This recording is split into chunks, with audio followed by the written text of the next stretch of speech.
Bismillahirrahmanirrahim. Assalamualaikum warahmatullahi wabarakatuh. Tengah duduk tenang-tenang tadi, terbaca satu artikel daripada Malaysian Gazette menyatakan bahawa ada kenyataan daripada Setiausaha Publicity DAP Negeri Melaka, iaitu Wabika, yang mencabar, DAP mencabar Dr. Akmal mesti melangkaui batas kaum dan menjadi pemimpin semua kaum. Saya nak beritahu, saya adalah pemimpin untuk semua kaum. Saya tak ada masalah dengan orang Cina, saya tak ada masalah dengan orang India.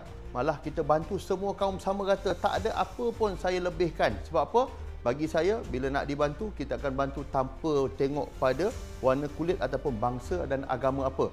Tetapi masalah saya adalah apabila ada pemimpin yang cuba mengganggu-gugat agama saya, bangsa saya yang termaktub dalam perlembagaan, bacolah saya kalau saya tidak mempertahankan agama dan bangsa saya daripada diganggu-gugat oleh orang-orang yang seperti ini.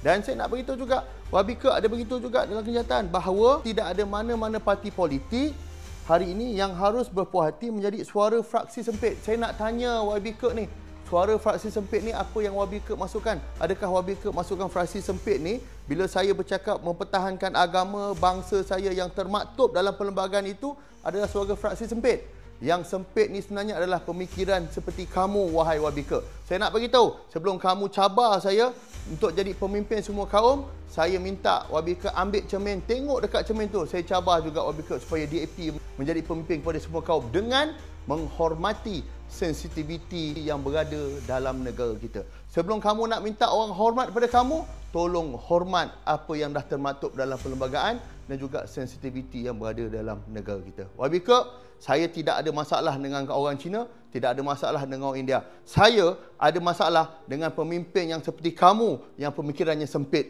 yang tak habis-habis nak mengganggu-gugat ketenteraman yang ada.